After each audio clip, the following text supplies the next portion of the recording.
Hi everyone, I'm recording this on March 23rd, and you are hopefully watching it on March 24th or sometime this week. This is our short lecture about open access. Open access is what we'll be learning about in the paywall video. It's a type of publishing model.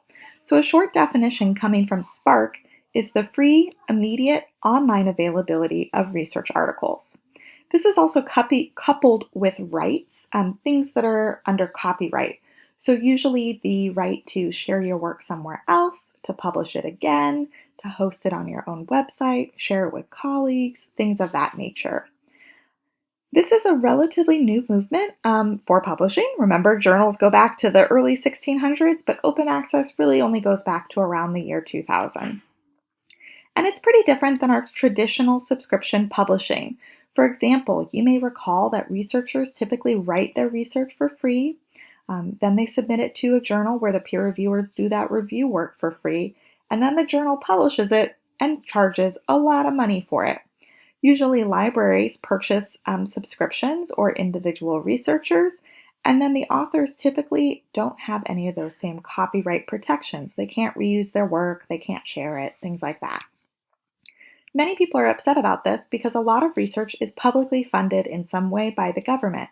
For example, at Cal State Dominguez Hills, the state of California pays my salary, and therefore, kind of in a roundabout way, is paying for my research. However, the same state of California would have to pay to buy journal articles if I published in traditional publishing models.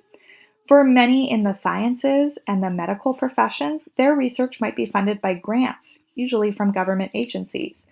So, for example, the National Institute of Health might pay for a study, might help the researchers support that particular study, but then that particular paper wouldn't be available for free to the general public. So there are different kinds of open access that people use.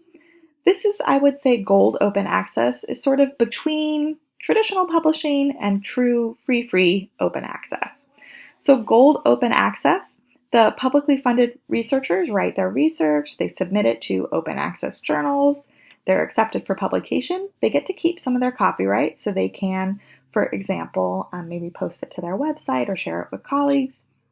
But then they actually pay to cover the publishing costs. Now, often it's the institution they work at or the grant that is paying this cost, but it's shifting the cost from readers to authors. And then those articles are available for free to the reader. This is pretty common, again, in the sciences and the health sciences. The other type of open access is sometimes referred to as green open access.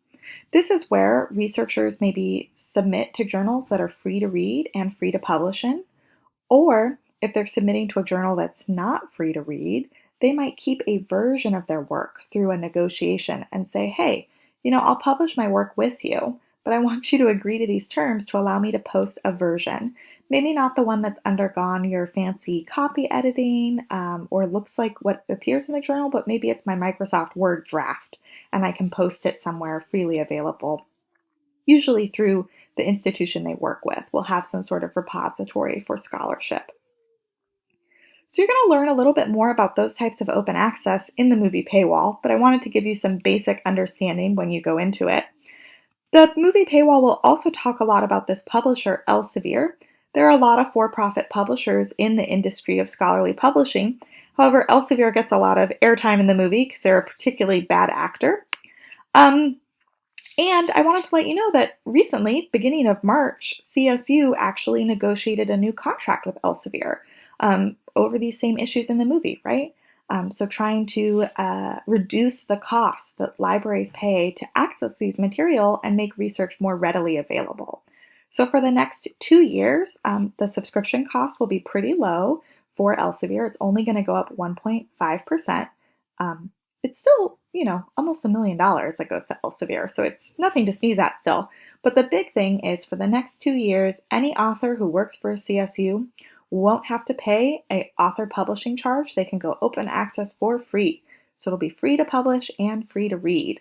So this is a pretty big deal. If you want to read more about it, look at that link that's in the slides. Yeah.